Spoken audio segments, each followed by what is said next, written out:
Olá pessoal, esse é o programa Painel da Cidadania. O programa tem como objetivo contribuir para a formação da cultura cidadã. Quiçá transformar essa nossa democracia de apenas uma democracia representativa para uma democracia participativa. A participação de todos é um bem comum para todo o nosso estado, para todo o nosso Brasil. A gente vai receber aqui o professor Ricardo Caldas. Seja muito bem-vindo, professor Ricardo Caldas. Eu agradeço o convite. Professor Ricardo Caldas, professor adjunto 4 da UNB. Hoje ele está lotado no Instituto de Ciência Política e o professor tem bastante pesquisa e bastante trabalhos na área de análise política. Professor, como é que a gente pode ver essas questões agora das eleições presidenciais? São muitos candidatos, né? Eu diria que a gente está repetindo o padrão de 1989. 89. Com o Collor, quando a gente teve um grande número de candidatos e os dois candidatos juntos, os primeiros dois mais votados, mal passaram da metade dos votos. Eu acho que a gente está indo mais ou menos nessa direção de novo. Então quer dizer, se o candidato hoje tiver 10% dos votos, praticamente está com o pé dentro do segundo turno. Não está garantido, mas significa que ele tem chance. Veja que até o momento nós tivemos garantidos apenas 3 candidatos que ultrapassaram a barreira dos 10%. Né? 10%. Que foi o Bolsonaro, a Marina e o Ciro. Uhum. O Alckmin estava abaixo dos 10%, o próprio Haddad também abaixo dos 10%. Uhum. Né? Agora, o Lula já é um caso diferente, ele realmente ultrapassou a barreira dos 20%, mas ele tem alguns desafios para serem superados ainda. Agora me diga uma coisa, essa questão da candidatura do Lula, o registro. Hoje, dia 15 de agosto de 2018, o PT está querendo registrar a candidatura do Lula. E como é que fica isso? O que representa o registro da candidatura do Lula nesse momento? Bom, é uma tentativa do partido, né, de viabilizar a candidatura do seu principal líder, historicamente falando. Agora, a gente vai ter que ver com cuidado a questão da legislação. Eu não sou jurista, mas eu entendo que já está bem caracterizada a existência de uma violação da lei da ficha limpa, no caso dele, especificamente. Isso. Mas será que haverá tempo hábil para que a Justiça Eleitoral julgue se o registro da candidatura dele é possível, passível, a tempo de começar a propaganda eleitoral na TV? Porque dia 31 de agosto, praticamente daqui a 15 dias, vai começar a propaganda eleitoral na televisão, a propaganda gratuita. Amanhã já começa aí na internet a propaganda, as pessoas pedirem voto. Será que a Justiça Eleitoral vai julgar tempo hábil? O nosso calendário eleitoral, ele ficou a desejar. E isso ficou muito apertado. Muito apertado, ele ficou um calendário sem sentido. O ideal é que esse calendário ele se esgotasse, na minha opinião, no primeiro semestre. Que até maio ou junho você já soubesse realmente quem são os candidatos, quem pode ser candidato, quem pode ser votado ou quem não pode. No entanto, o legislador e a burocracia do TSE entendeu em deixar a possibilidade de candidatura até meados de agosto, que é o que a gente está assistindo.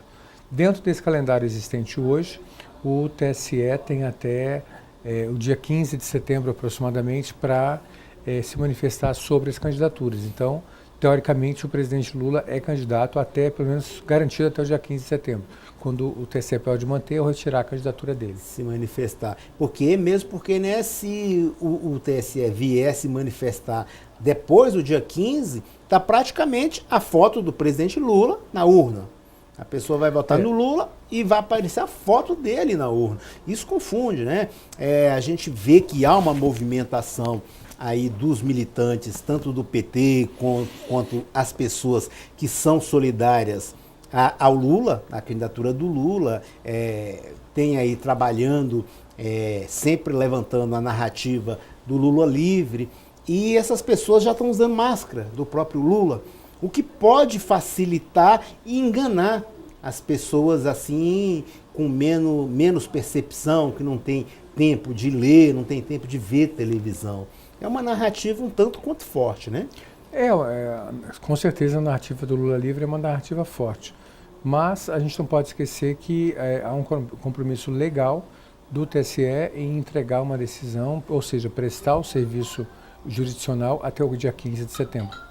A gente pode ver agora que com esse tanto de candidatura, a estratégia do marketing do Alckmin e de outros candidatos é tentar neutralizar um pouco o candidato Bolsonaro, e a estratégia do PT é neutralizar, usar esse método de neutralização para o candidato Ciro Gomes. Porque aí vai ser uma disputa no segundo turno, a gente vê que é uma eleição de primeiro turno. Quem se garantir agora se garantiu. Quem não se garantir não tem condições. Então vai ser eleição agora batida para derrubar um ou outro. Então a estratégia não vai ser atirar para todos os lados. Derrubar os candidatos que podem impedir a chegada ao segundo turno. O senhor concorda que há uma estratégia nesse sentido? Sim, a leitura que está sendo feita tanto pelo Alckmin quanto pelo grupo ligado ao Lula é que haverá uma repetição do tradicional duelo PT-PSDB. Aquela dicotomia de sempre. A velha dicotomia dos últimos 20 anos. Eu discordo desse ponto de vista. Eu penso que nós vamos seguir o modelo francês. Como os franceses fizeram na eleição do ano passado, eles escolheram 2 candidatos fora dos partidos tradicionais, que foi a Marine Le Pen e, por outro lado, o próprio Macron, que foi eleito. Exato. Os 2 vieram de partidos de uma tradição mais fraca, mais frágil, e eles é que chegaram no segundo turno. Eu ainda estou convencido que esse é o cenário principal. Agora, por outro lado, nós temos que aguardar o efeito da entrada da televisão, né, a favor de alguns candidatos, como no caso do Alckmin, claramente, e no caso do Partido dos Trabalhadores temos que aguardar a decisão do TSE até o dia 15, né, para saber o que vai acontecer. Eu, pessoalmente, não estou esperando grandes alterações dentro das pesquisas que estão surgindo, que foram divulgadas. Mas, na medida em que vai ficar claro se o presidente Lula vai poder ser candidato ou não, se ele vai ser substituído pelo Haddad ou não, aí a gente vai ter um novo cenário se aproximando de nós. E ainda não chegamos lá, mas eu acredito que essas mudanças podem acontecer, devem acontecer, mas talvez não sejam na magnitude que as pessoas estão esperando. A gente vê também que as pesquisas, elas estão assim, um tanto quanto mostrando que o Lula, em primeiro lugar, tira o Lula, o Haddad não chega aos 2 primeiros lugares. O Haddad colado no Lula mostra um efeito mais próximo, né? Exatamente. Ele fica mais próximo. Portanto, essa narrativa, porque o PT em si, o Haddad tem muito material. O Lula, quando ele foi levado para aquele depoimento coercitivo na Polícia Federal no aeroporto, ao sair desse depoimento, ele fez um comício, muita gente do PT ao lado dele e tudo muito bem gravado, para que ele tenha material para ser usado. E isso vai ser muito explorado. No próprio dia que ele se entregou à polícia, ele fez um depoimento com um discurso de mais de hora. Vários, inclusive exaltando o Haddad, sim, a Manuela, o Boulos. Sim. Isso pode interferir bastante nessa candidatura dele, né? É a questão da narrativa, né? Exato. Mas voltando um pouco à questão anterior, a questão do Alckmin e do Ciro, o que a gente pode ver também é que, como esses 2 candidatos querem a retomada da dicotomia tradicional que a gente mencionou, qual é a saída para eles? O que eles estão raciocinando? Haverá apenas uma candidatura de esquerda e haverá apenas uma candidatura de direita. Então, nesse sentido, nessa lógica, o maior inimigo do Lula não é o Alckmin, é o Ciro. Tanto é que o próprio PT tentou neutralizar, tirando o PC do B e também o PSB, que poderia vir a fazer uma aliança com o Ciro. E da mesma coisa o Alckmin entende que só será viável como candidato na medida que ele conseguir desconstruir a imagem do Bolsonaro. Então é natural que o Alckmin esteja trabalhando nisso, contra a imagem do Bolsonaro, e o pessoal do PT esteja trabalhando contra a candidatura do Ciro Gomes. É verdade. Agora, uma outra questão, se eu estou bem no assunto aí, em relação ao tempo de televisão. O Alckmin tem o tempo de televisão de 5 minutos e 18 segundos, enquanto o Bolsonaro vai ter, no máximo, 9 segundos. Agora... Se fizer uma construção negativa, uma imagem negativa, ele não vai ter tempo de responder à televisão. Porque se ele for responder, não dá tempo dele...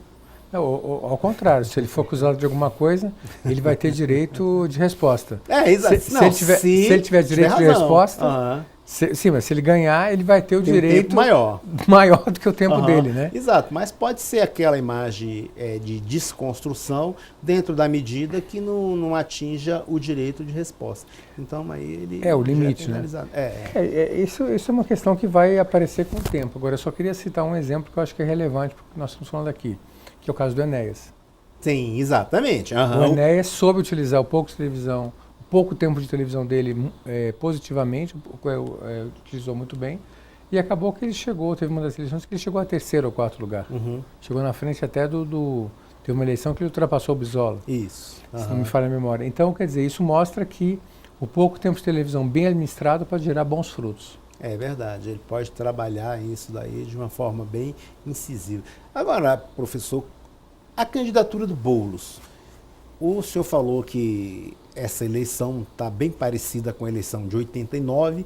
A eleição de 89 foi a primeira eleição depois do regime militar de forma direta. Verdade. Tivemos uma indireta em 85 e 89, uma eleição direta. O comportamento do Boulos não está um tanto quanto assemelhado ao do Lula, ao Lula de 89, não está bem semelhante ao do Boulos? O estilo de discurso dele, sim, a forma de expressão. Tudo, né? Exatamente. Na verdade, o Boulos é um grande seguidor do presidente Lula, né? Então, ele foi para o partido com o apoio do presidente Lula. Ele se tornou candidato do partido com o apoio do presidente Lula. Então, isso por um lado, foi bom porque reconheceu o valor dele e do presidente Lula, mas, por outro lado, gerou muito ressentimento também dentro do partido com a maneira como foi feita e construída a candidatura dele. É como se fosse um paraquedista que cai numa ilha e se declara o dono da ilha porque desceu lá com paraquedas. Foi mais ou menos o que aconteceu com ele. Exatamente. A gente viu aí também... Eu estou me referindo bastante aqui em relação ao debate que aconteceu na Band, né? O primeiro debate com os quase candidatos, né? Eu falo quase candidatos porque alguns ainda não tinham registrado sua candidatura na Justiça Eleitoral. Agora, em relação à Marina, a Marina continua naquele mesmo espaço dela, com aquele mesmo tempo dela e com sua militância. Ela não cresce nem decresce e também sem tempo de televisão, né? Como que a gente pode explicar esse fenômeno Marina? Como é que a gente pode analisar isso daí? O caso da Marina é um caso realmente muito interessante e até, eu diria, paradigmático na área de ciência política. Porque ela é uma pessoa que não cresceu com o tempo. Ela diminui de tamanho, né? Então, é um caso muito curioso e aconteceu, de certa forma, também um pouquinho com a Elis Helena, alguma coisa parecida, né? Aconteceu com o senador... Roberto Freire, né? Roberto Freire, depois deputado exatamente. Freire, né? Que eles vão com o tempo vão perdendo um pouco do espaço, né? Vão diminuindo de tamanho, né? Então é muito assim, é muito até difícil fazer uma análise da questão da Marina. Eu diria que ela é uma das pessoas que é uma das referências para nós na área política, mas desde o último debate, quando houve a desconstrução da imagem dela, ela não conseguiu se recuperar. Exatamente. Ela não conseguiu mostrar para que veio, qual é a finalidade dela. As alianças que ela fez foram estranhas com o PSB, porque ela, em certo momento ela disse que vai seguir o programa do PSB, em certo momento ela fala que não tem nada a ver com o programa e que não vai segui-lo e tenta mudá-lo, né? Então isso gerou uma incerteza muito grande dos eleitores e acabou que ela perdeu votos, na minha opinião, por causa disso. Eu concordo com o senhor quando o senhor fez uma analogia com as eleições daqui, com as eleições na Europa, e que o Macron veio de uma candidatura Avulsa, avulsa, exatamente, independente e completamente desconhecida. Eu acredito que as eleições aqui no Brasil, as eleições presidenciais, essa dicotomia PT, PSDB não vai ter tanta força como uma candidatura centro-esquerda e uma centro-direita. A gente vê que o candidato do presidente Temer é o Meirelles, porém ele vai votar no Alckmin. Todo o grupo do Temer está fazendo aliança com o Alckmin. Então a gente vê que o próprio presidente Temer, um presidente com uma avaliação negativa de 90% praticamente, não poderia levantar uma candidatura nesse momento. Então ele vai fazer com que as pessoas coloquem o Alckmin ali para desviar, usar como uma cortina de fumaça. Mais ou menos dessa forma que o senhor vê? Olha, é uma possibilidade, né? Mas assim, o que a gente pode ver, eu não gosto de tirar os méritos de ninguém, eu diria que o Alckmin fez um esforço muito grande no sentido de costurar acordos, até mesmo oferecendo, já se antecipando um pouco talvez, né? Oferecendo parcelas de governo, oferecendo ministérios. E o fato é que ele conseguiu vários ministérios e conseguiu um acordo com vários partidos, quando já se dava como certa que ele não faria acordo nenhum. Então ele mostrou um grau de articulação muito grande, ele soube responder bem as acusações que foram recebidas. Teve um episódio relacionado à questão de financiamento de campanha e tudo, que o Alckmin está sendo acusado de ter recebido doações, né? Então isso eu acho que vai ser um problema muito grande, que ele vai ter que dar muita explicação sobre isso ao longo da campanha, né? É verdade, seria as acusações do PSDB, né?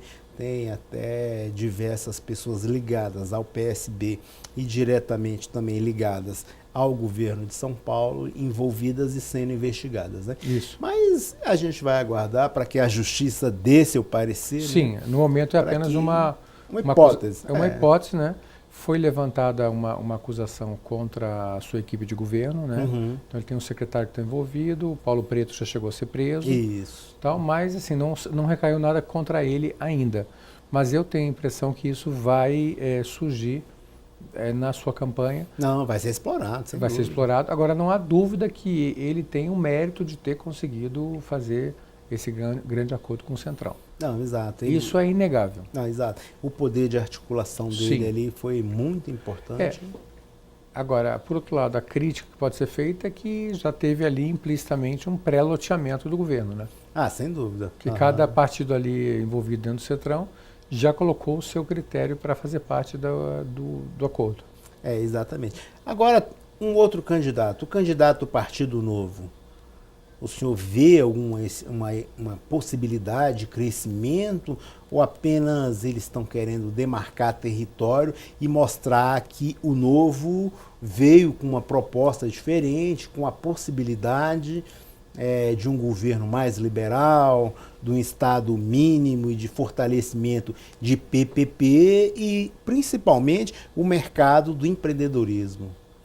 Eu penso que o candidato do Novo no plano local tem mais chances do que o do plano federal. No plano federal, trata-se de uma pessoa ligada ao sistema financeiro, um banqueiro, né? Exato. Declarou um patrimônio de mais de 100 milhões de dólares, quase 150 milhões de dólares. Eu acho difícil ele convencer as pessoas que a causa dele é a causa do povo, né? Até porque ele foi beneficiário de um sistema financeiro em funcionamento. Exatamente. Eu penso que o Partido Novo está ainda plantando as sementes para colher lá na frente. Eu acho que ainda não é o tempo dele. Eu acho que a candidatura do presidente, né, do Amoedo, é uma candidatura ainda um pouco frágil, um pouco incipiente. Ela precisa ainda maturar. E eu penso que isso só vai acontecer no mínimo daqui a 4 anos. Então, a gente tem muito tempo pela frente ainda. Ainda não é o tempo deles, na minha opinião. É verdade. A gente viu, professor, que o que houve bastante aí, porque veja bem, aquela mini reforma que houve em 2015, ela reduziu o tempo de campanha, né? De 90 dias para apenas 45, reduziu o tempo de TV, de rádio, o tempo da propaganda gratuita, mas no mesmo momento, aquela mesma mini reforma, ela criou o Instituto da Pré-Campanha. Essa pré-campanha foi bem explorada nas redes sociais. Sim. E quem explorou bastante essa postura nas redes sociais foi o candidato Bolsonaro, e ele, por isso que ele ganhou assim uma adesão de militantes gratuitos, devido à posição forte dele e falando o que o povo gostaria de ouvir. Está cansado de certo tipo de insegurança. Sim. Agora, essa eleição de 2018, as redes sociais vai ter um papel decisivo? Sim. Na minha opinião, essa eleição deste ano ela é completamente atípica, porque, como foi dito, né, houve um aumento do período de pré-campanha e uma diminuição do período de campanha oficial, né, de 90 para 45 dias.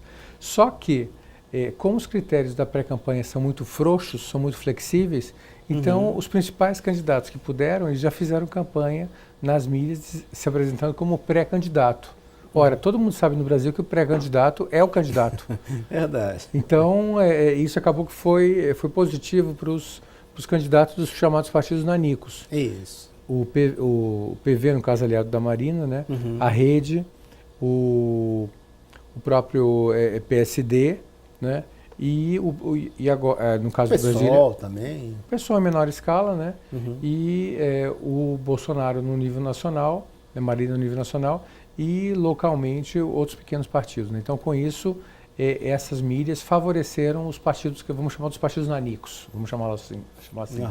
Então, eles tiveram, na verdade, uma campanha praticamente gratuita pelas mídias sociais. Exato. É por isso que eu acho que nesse período de campanha que a gente vai assistir agora, de 45 dias, ele não vai ser suficiente para catapultar um candidato que está com 0, 1 ou 2 e torná-lo favorito, porque o período é muito curto.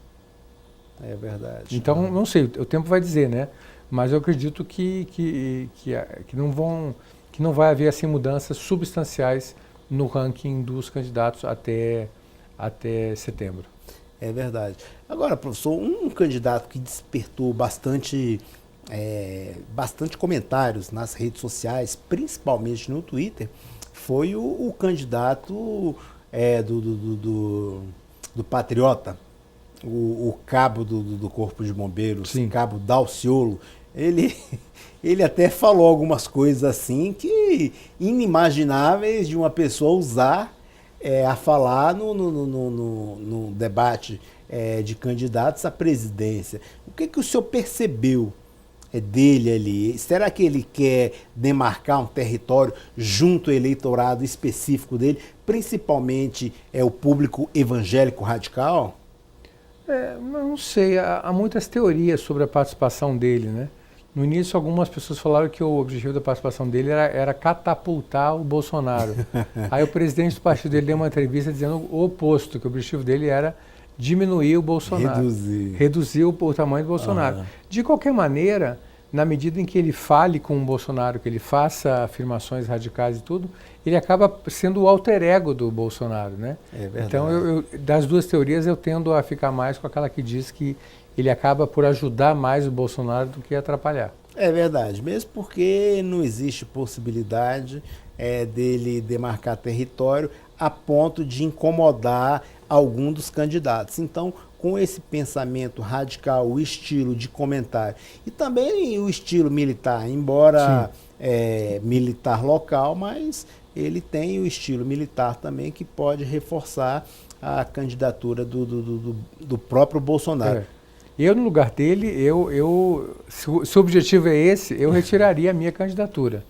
Exatamente. Porque não faz sentido, porque os dois acabam disputando praticamente o mesmo eleitor. Exato. Né? Mas a gente não sabe o que está por trás da candidatura dele, essa que é a verdade. É verdade, exatamente. Então a gente vai trabalhar nisso daí. Agora, professor, um outro candidato que tem também um apelo assim muito forte da família seria o filho do Jango, né? O filho do João Goulart, que também está tentando construir um nome nessa disputa, né? Ele vem pelo PPL, o PPL concordou em uma candidatura dele, num momento assim de uma candidatura centro-esquerda. Mas a gente vê que muitas dessas candidaturas, elas pleiteiam algo no segundo turno, pleiteia uma aliança, mostrar a cara, mostrar que tem condição e principalmente mostrar um número de eleitores. A gente sabe também que esses candidatos não terão como transferir o mesmo número de votos que obtiveram, mas terão um certo apoio e garante alguma permanência deles no poder e no Estado para que eles possam futuramente crescer de alguma forma.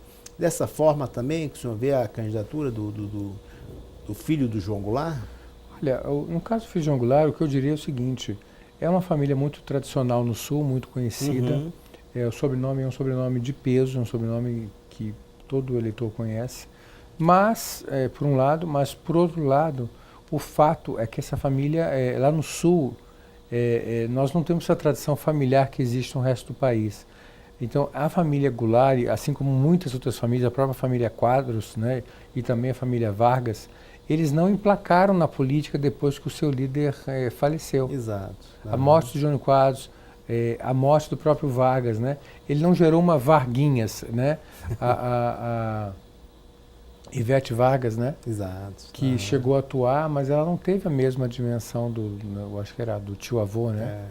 Então é importante destacar isso. O Rio Grande do Sul não é um estado que favoreça essas candidaturas familiares de segunda e terceira geração. Se você vai se candidatar, apresente as coisas que você fez pelo seu mérito. Sem citar família, pai, mãe, ou irmão ou irmã. O próprio Roriz aqui no Distrito Federal, a gente vê que não conseguiu. Bem, pessoal, a gente vai fazer um intervalo aqui, 2 minutos, e a gente volta aqui com o professor Caldas, fazendo uma análise, um debate aqui, um bate-papo sobre as eleições presidenciais, as eleições locais. 2 minutinhos, aguarda aí.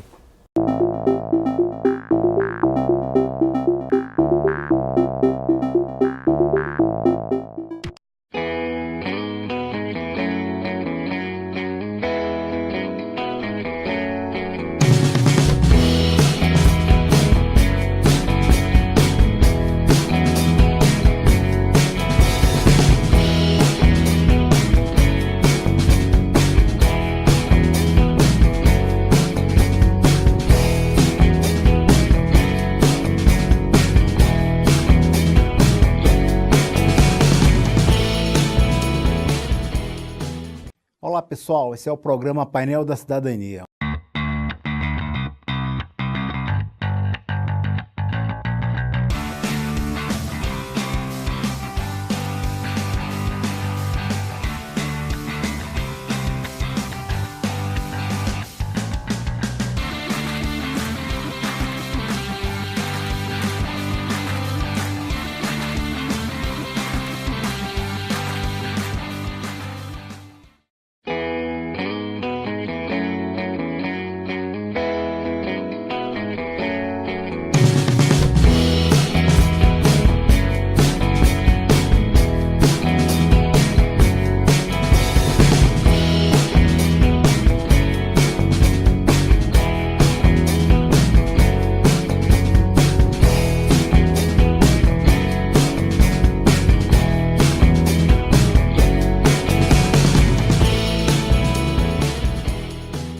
Olá pessoal, esse é o programa Painel da Cidadania.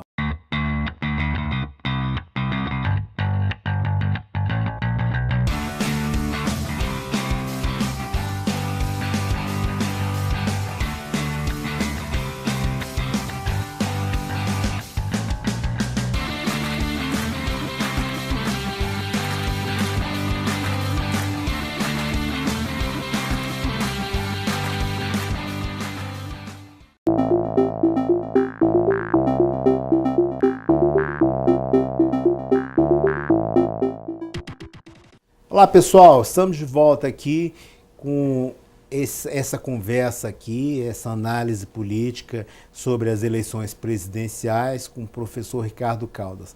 Lembrando que você pode assistir esse e outros programas através do nosso website, paineldacidadania.com.br, ou solicitando através de mensagem de WhatsApp, 6199-811-4665. Lembrando que você pode também rever nas nossas redes sociais. Todas são Painel da Cidadania.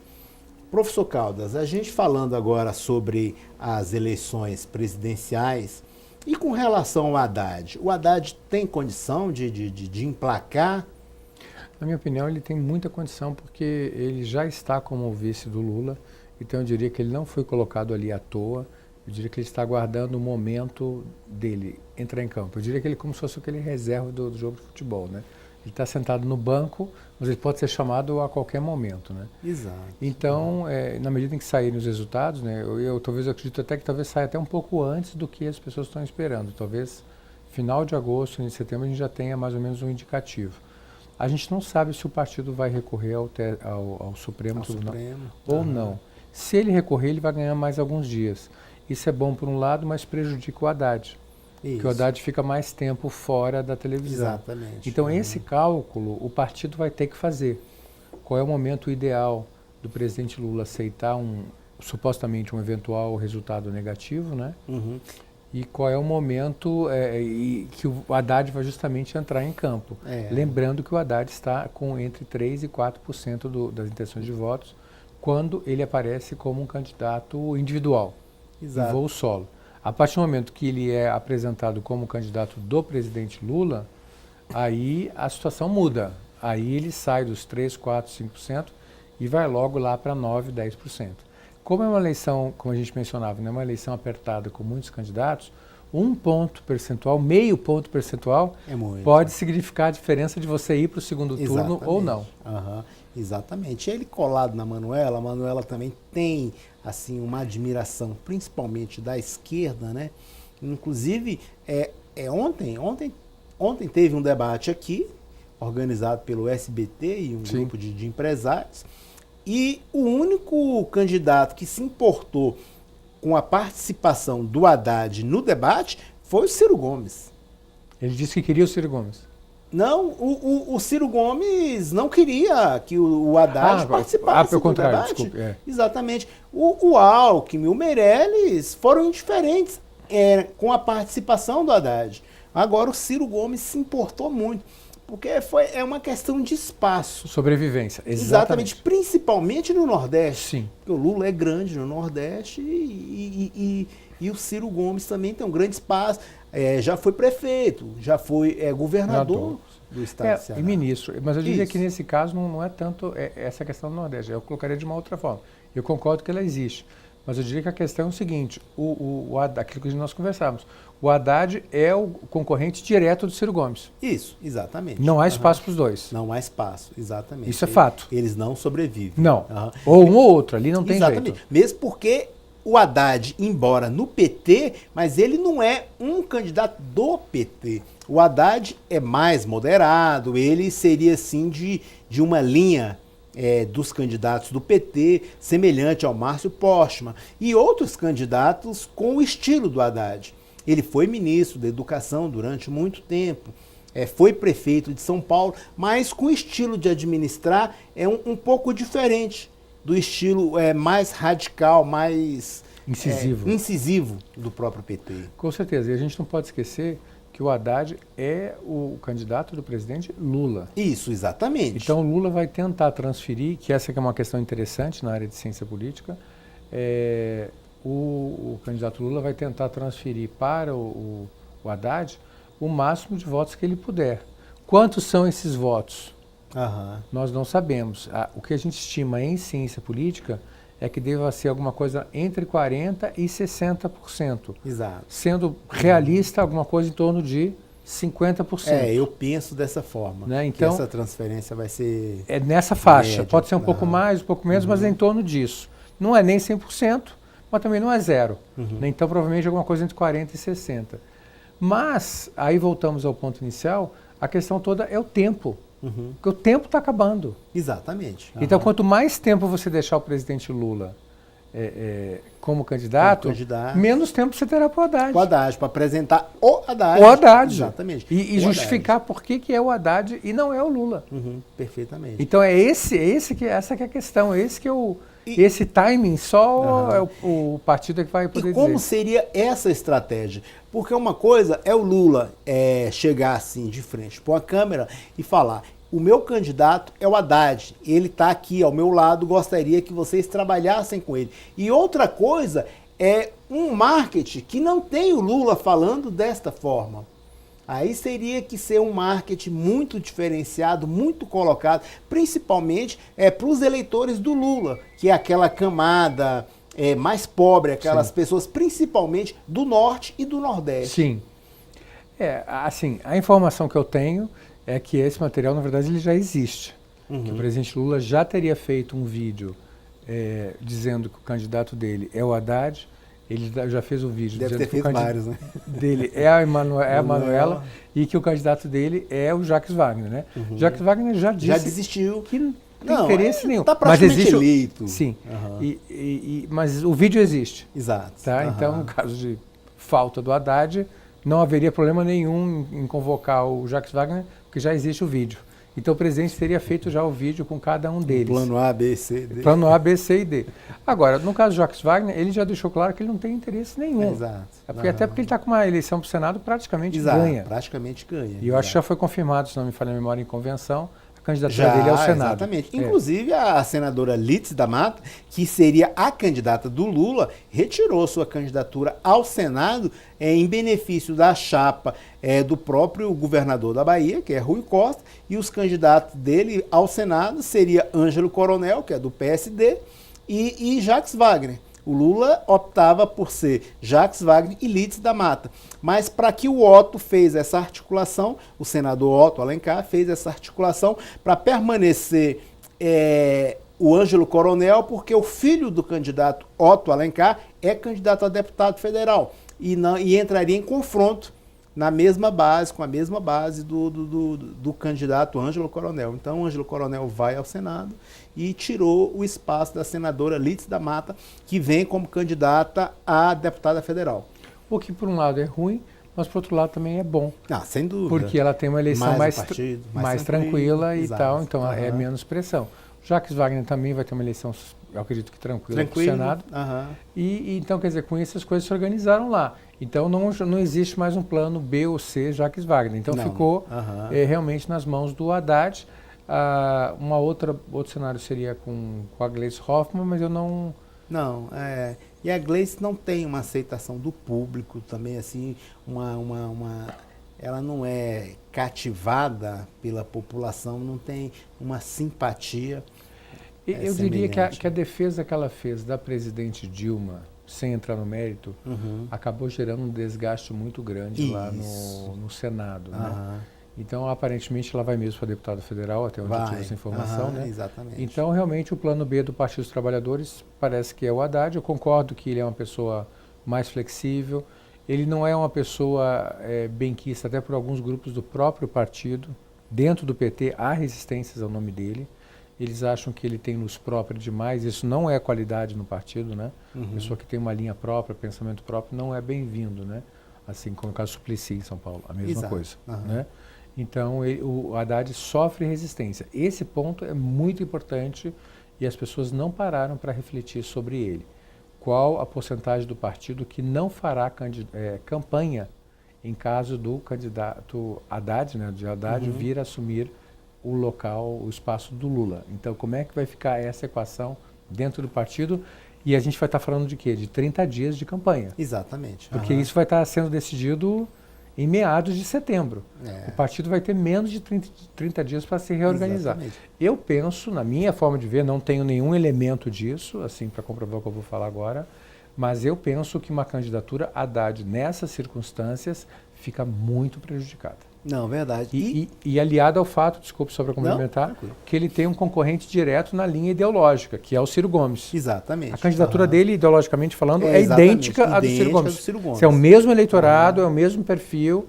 Exatamente. Embora regiões geográficas e tal diferente. Inclusive a estratégia do PT em lançar o próprio Haddad como candidato, a gente vê que se mostra também numa linha de pensamento de tirar aquela cisma de que o PT é aquele partido incisivo, briguento, grita, de uma forma mais tranquila, mostra essa imagem para a população de que o PT também tem candidatos mais tranquilos. Tanto aqui no próprio Distrito Federal, o candidato a governador do PT é o Júlio Miragaia, nunca foi candidato e é de uma linha diferente, é pesquisador, Mais pragmático, exatamente. Não é ligado à área sindical? Não é ligado à área sindical, exatamente. É ligado ao Conselho de Economia, né? Isso, exatamente, que mostra uma diferença nessa estratégia do PT. Então, a candidatura do Haddad representa isso daí com relação a esses outros candidatos do PT. Por isso que o PT não vai ter palanque dentro do próprio PT para o próprio candidato Haddad, especificamente para um determinado público. O Haddad vem, mas não vem como se viesse uma outra candidata, como a própria Gleice e como o próprio Jacques Wagner, que conversa com determinados nichos. Que é o núcleo duro do partido, vamos chamar assim. O núcleo duro do PT. Que o Haddad não faz parte. Não, faz parte. Ele vem como o candidato do presidente. Exatamente, como o candidato do presidente. Mas aí eu insisto na minha observação. Se é assim, se isso é fato, essa candidatura tinha que estar nas ruas desde janeiro e fevereiro. Concordo com o senhor, exatamente. Porque ela vai ficar uma candidatura pressionada. Pressionada, Muito apertada em termos de tempo. Seria uma candidatura construída semelhante à da própria Dilma. Que a Dilma, a gente vê que não é um tanto quanto... Não, é uma indicação do presidente. Mas o que eu quero dizer é o seguinte, no caso da presidente Dilma, houve um tempo para a maturação da candidatura dela. No caso do Haddad, não. Exatamente. O Haddad não é um ator nacional. Apesar de ter sido ministro, ele foi ministro sem um mandato público, um mandato popular. Exatamente. Ele foi ministro da Educação. Ele teve um cargo só que foi indicação, que foi o da prefeitura, né? Isso. Mas que é um cargo muito localizado, não é nem o estado de São Paulo. É bem específico. É a prefeitura de São Paulo. Exatamente. E veja que ele foi eleito para o mandato e não foi eleito para o segundo. Exatamente. Não tem aquele comportamento. Se bem que... Ele não é o nome nacional. Eu acredito que o estado de São Paulo é um laboratório muito ruim para o PT. Há quantos anos o PT não ganha o estado de São Paulo para governar, né? Exatamente. O PT sempre teve mais êxito em prefeituras do que no governo estado de São Paulo. Isso. Exatamente. E na prefeitura teve essa administração do Haddad, que não foi aquela expansiva que projetasse ele para uma candidatura nem no Estado. Nem no Estado. Quanto mais no país, né? Exatamente. Então eu acho que eu penso que essa eleição para presidente é uma eleição diferente das outras. Sim. É uma eleição atípica. Sem dúvida. Excelente laboratório para nós, hein, professor? Exatamente. A gente vai ver realmente como é que cada partido e candidato, né, se posiciona. E uma coisa que eu acho que para mim vai ser, assim, pessoalmente, vai ser muito gratificante é poder testar algumas hipóteses que eu tenho sobre a questão do poder da televisão. Isso. E eu defendo que ele tem sido supervalorizado pelos cursos de ciência política e de comunicação. Sem dúvida. Eu concordo com o senhor. E a gente vai ter uma prova esse ano. Isso. Se os nanicos chegarem, os partidos nanicos que eu digo, né, chegarem ao segundo turno, ou Ciro, ou Marina, ou Bolsonaro, isso mostra que as novas mídias sociais já estão fazendo efeito. Se nenhum deles chegar e a gente voltar à dicotomia tradicional, PT-PSDB, é porque realmente a gente tem que pensar mais no papel da televisão e até nas estruturas partidárias. Mas eu acredito que a gente vai ter uma mexida esse ano. Eu penso que o eleitor vai querer enviar algumas mensagens para o sistema político, como o eleitor francês fez no ano passado. Tá uma espécie, um contato mais direto, exatamente, da participação das pessoas. Agora, professor, com relação ao presidente Temer... Pois não. O presidente Temer tem afastado os candidatos a aparecer na mesma fotografia com o presidente Temer. Eu falo não de forma literal, mas sair na mesma fotografia que o presidente Temer tem afastado por conta da alta rejeição que ele tem agora. Ele começou um governo mal, o Meirelles aí se lança como candidato a presidente, porém o presidente Temer, longe das candidaturas, ajuda mais do que, ou melhor, longe dos candidatos, ele ajuda mais do que atrapalha. É isso que eu ia falar, quer dizer, na verdade não é ele que está afastando os candidatos, quer dizer, os candidatos não querem procurá-lo. Não querem. Porque não tem nada para ganhar ali. Exatamente. Eu penso que o legado do presidente Temer só vai ser conhecido e vai ser analisado com imparcialidade no futuro. Acho que nós estamos muito próximos do governo dele. Qualquer opinião agora seria muito emotiva, tá certo? Agora, por um lado, gostaria de deixar realmente registrado que é inegável que ele fez reformas. O impacto dessas reformas a gente só vai conhecer com o tempo também. Então, foi aprovada a reforma trabalhista, foi aprovada a lei de terceirização, que era uma demanda antiga dos setores patronais, foi aprovada uma reforma muito importante do ensino médio. Ele conseguiu aprovar o teto de gastos, que ele mesmo não segue, exatamente. mas conseguiu aprovar. Então, é um governo, assim, eu diria que o governo Temer é um governo paradoxal. Eu não ficaria surpreso se eles conseguirem aprovar a reforma da Previdência no final do ano. É claro que teria que encerrar a intervenção no Rio de Janeiro, porque é inconstitucional. É inconstitucional. Né? Mas eu não ficaria surpreso, dado o grau de articulação. Ele tem um poder de articulação enorme. Dentro do Congresso. Eu diria que foi o presidente, talvez, mais próximo de primeiro-ministro que nós tivemos desde Isso, exatamente. 1988. É o que eu ia comparar exatamente ele o governo dele com um governo bem parlamentarista. Ele é um governo, ele exerce um governo parlamentarista. Exatamente, ele conversa, inclusive ele vai na casa dos parlamentares. Ele vai à casa dos parlamentares para conversar. O que a gente nunca viu de um presidente da República. E vice-versa. E vice-versa. E o pessoal vai à casa dele. E vai à casa dele. Os horários mais surpreendentes. É verdade. Até na calada da noite. Até na calada da noite. Inclusive, ele conseguiu, né, arquivar 2 denúncias do Ministério Público para que ele fosse investigado. Ele conseguiu isso daí. O arquivamento eu não sei. Manobra. Eu sei que ele conseguiu adiamentos. O adiamento, né? exatamente. Sim, eu falo arquivamento com ele no governo. Né? É um adiamento, vamos dizer assim, indefinido, né? Assim, indefinido. Porque só não vai ter impacto sobre ele, né? Se você joga para dezembro, ele já não está mais lá. Exatamente. Agora, por outro lado, ele vai estar numa situação delicada também após janeiro de 2019. Exatamente. Que ele vai estar sem fórum nenhum e o próprio fórum em si já diminuiu. E aqui no DF, qual é? No Distrito Federal. Exatamente. A gente vê que aqui também tem muitos candidatos. De acordo com o cenário nacional, aqui no Distrito Federal fez uma certa horizontalidade.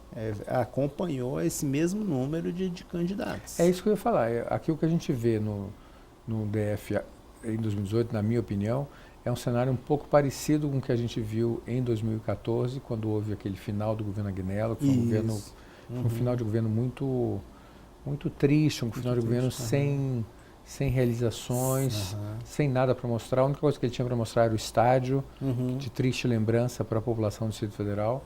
E com isso acabou que houve uma fragmentação muito grande das candidaturas. Né? Exato. E o resultado disso foi a própria inviabilidade do Agnello em chegar ao segundo turno. Exato. Então isso eu acho que é interessante para nós, como uma lição política e como fato histórico, mostrar que o eleitor do Distrito Federal é um eleitor muito cruel, ele é um eleitor muito... Exatamente. Ele tem uma memória muito boa. Ele faz o julgamento. Ele é diferente do eleitor nacional, então é importante, eu acho que, destacar isso. E como eu estou muito em contato, né, com alunos, com pessoas e tudo, né, em plateias, o que eu tenho ouvido é que o eleitor daqui, ele vem para as eleições desse ano realmente querendo ver sangue. Exatamente. Agora, querendo ver mudanças. Exatamente. Agora, esse número de candidatos aí, inclusive com oposição, com vários candidatos... A oposição também dividida. Isso vai favorecer o próprio governador. E o governador, querendo ou não, ele está na mídia, está na televisão e está com a máquina. É verdade. Agora, A gente não pode esquecer que o governador tem um índice de rejeição assim recorde, né? Isso, exato. Ele está com um índice de rejeição de 80%. Então, se isso é verdade, então sobra 20% dos eleitores dispostos a votar nele. Desses 20 que não o rejeitam, não é 100% que vota nele. Exatamente. Então, desses 20%, vamos dizer que a metade decida votar nele. Então, ele teria alguma coisa em torno de 10% de intenção de voto, que é mais ou menos o que tem aparecido nas pesquisas. Nas pesquisas, em torno de 10%. É um pouco acima, um pouco abaixo, mas em torno disso. Então, esse número de intenção de voto no governador bate com a questão da rejeição. Exato. Ora, agora a questão qual é? Uma questão matemática. Política é matemática, tá certo? Então, resta saber se os candidatos de oposição vão ter um nível de intenção de voto superior ao governador. Então, o que acontece é essa fragmentação favorece a ida dele ao segundo turno. De uma maneira simplista, aparentemente sim, né? Imaginando que a oposição está dividida. Mas se a gente olhar pelo outro lado e você pensar que o grupo pelo qual ele concorre também está dividido, isso, exatamente. E ele tem concorrentes, da mesma forma que o Ciro Gomes concorre com Haddad, o governador também concorre com a professora Fátima de Souza. O próprio candidato do PT, o Júlio próprio Miragaia. candidato do PT, Júlio. O candidato... Tem outras candidaturas menores do PSTU e tudo, né? Isso.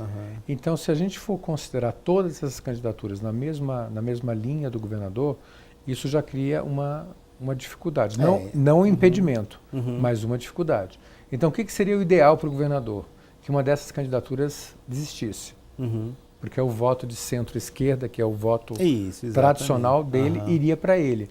Só que a partir do momento que você tem uma candidatura alternativa de centro-esquerda, seja a professora Fátima, seja qualquer um dos outros candidatos, o Júlio ou outro, aí a matemática começa a falar mais alto, ou seja, a gente está falando de divisão e não de soma. Então, esse princípio da divisão, da fragmentação, vale para a oposição e vale para o governo também. Tem que ver qual deles que vai predominar. Exatamente. E pegando o nicho das candidaturas militares, aqui a gente também tem um candidato militar, o general Chagas, tem um candidato liberal que representa o setor produtivo, o setor comercial do Distrito Federal, que é o Alexandre Guerra, que vem pelo Partido Novo. Exatamente. E todos esses candidatos em si divide esse número de votos. Da oposição. Da oposição. Sim.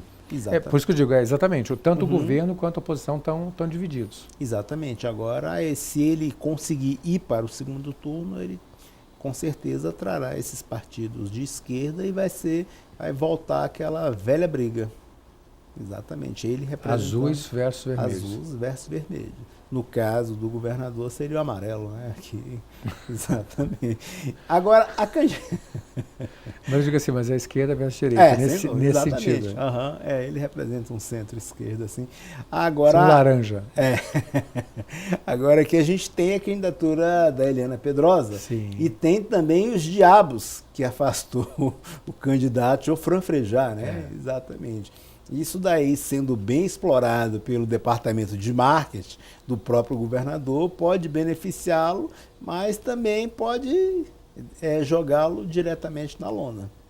Porque se ele for nessa linha, que é uma possibilidade, ele vai ter que também vir, né, à frente para explicar coisas que aconteceram no governo dele, a questão do DF-Trans. Exato. Agora houve uma outra denúncia recente em algumas administrações regionais, né? Isso, exato. Que bem ou mal, por mais que ele diga que não é ele, são pessoas que cabe a ele indicar. Exatamente. Então, essa área eu diria que não faltam acusações, né? Não, questões que podem ser trazidas pelos dois lados, né?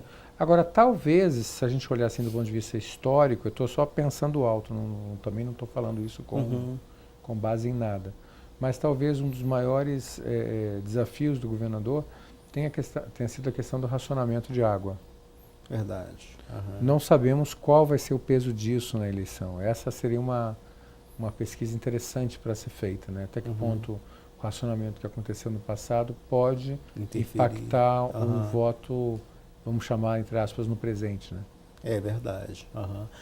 Aqui no Distrito Federal a gente vê que vai haver algo bem distante esse número de candidaturas. O Coronel Fraga, o deputado Fraga, será que a candidatura dele se mantém? Ou se hoje vai para trás? A informação que eu tive do deputado, sobre a candidatura do deputado Fraga, é que ela era uma candidatura para valer. Uhum.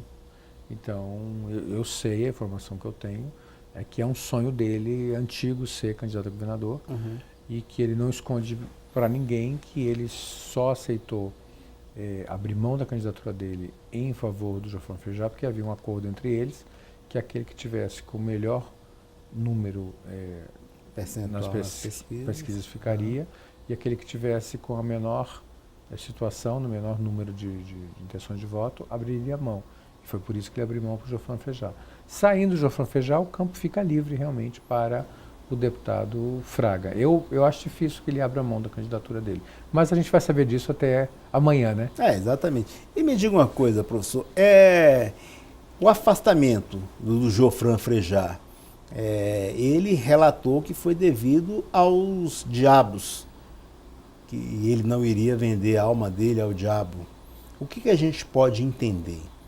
O que ele quis dizer? Seria alguém que estava no mesmo espaço que ele, as pessoas do próprio partido, os amigos? Como é que a gente poderia identificar esses diabos? Porque o eleitor de casa gostaria de saber quem é esse daqui. Como é que a gente pode imaginar, interpretar quem seriam esses? Veja bem, o Jofran Frejá não deu nome aos bois. Não infelizmente. Deu. Exatamente. Mas o que eu posso dizer com tranquilidade é que Brasília ela ficou conhecida pela existência dos chamados grandes eleitores. Uhum. São pessoas que têm um poder de voto que vão além do eleitor simples e tradicional, como qualquer um de nós como cidadão. Tá? Então, quem são os grandes eleitores do Distrito Federal? O Arruda, os ex-governadores praticamente todos. Uhum. Arruda é um grande eleitor.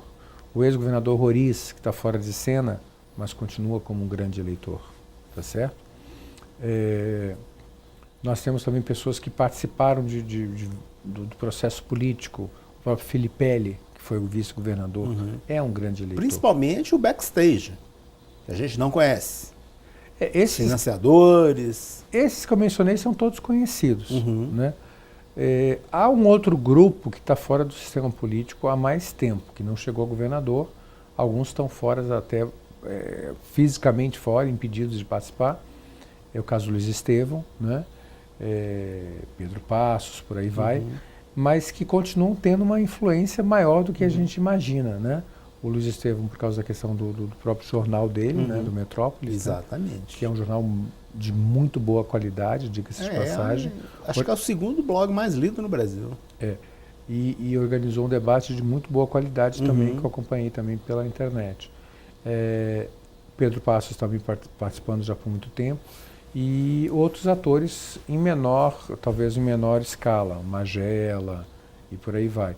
Então, Brasília é cheia desses ex-eleitores, né? Então, eu não tenho condições de te afirmar com certeza qual deles que ele estava participando. Né? Ginhagelo, por exemplo, que era um grande eleitor do DF, hoje nós sabemos que ele está fora um pouco do jogo político, né? Mas que gostaria de voltar. Exatamente. Né? Então, o filho dele é candidato. O filho dele é candidato. Então, provavelmente ele está se referindo a alguns desses que a gente mencionou. Exatamente. Só que ele teria que dizer qual deles. Tem o Paulo Otávio também, que é candidato ao Senado, né? Parece que não vai ser mais. Que também é um grande eleitor do Distrito Federal, né? Uma pessoa que tem muito prestígio e que agora está trazendo a esposa dele para participar do jogo político, da mesma forma que o Arruda também está trazendo. Então vejam que esses grandes eleitores acabaram participando de uma maneira muito forte, do jogo político de uma maneira muito forte, muito incisiva. Perfeito. Professor Caldas, a gente chegou ao fim, queria agradecer a sua participação aqui e se o senhor quiser fazer suas considerações finais, esteja à vontade. Não, eu só queria agradecer o convite para estar aqui. Eu acho que esse programa é de grande utilidade, um programa sobre cidadania, um programa que oferece espaço para os candidatos, seja no plano local, seja no plano federal. Então, acho que isso é muito positivo. Eu penso que a finalidade de uma TV comunitária é justamente abrir espaços que as televisões com fins comerciais não abrem. Exato. Né? Então eu vejo esse papel da televisão comunitária de uma maneira muito positiva. Então, eu queria parabenizar vocês por esse trabalho, parabenizar a TV, aos gestores, para que continuem à frente desse trabalho, trazendo especialmente candidaturas que muitas vezes não seriam viáveis, né, não seriam viabilizadas sem o apoio de uma estrutura como essa. Perfeito. Inclusive, nós vamos realizar aqui na TV Comunitária, no dia 30, um debate com todos os candidatos a governador do Distrito Federal. Pelo menos a TV, o programa convidou todos os candidatos a participarem desse debate no dia 30 de agosto e estamos fazendo entrevistas individuais também com todos os candidatos a governador aqui do Distrito Federal. Ok? Parabéns pelo trabalho. Obrigado. Você pode assistir esse e outros programas através do website paineldacidadania.com.br ou nas nossas redes sociais, Painel da Cidadania, ou solicitando através de mensagem de WhatsApp, 61 99 811 4665. Um forte abraço em cada um de vocês e até a próxima semana.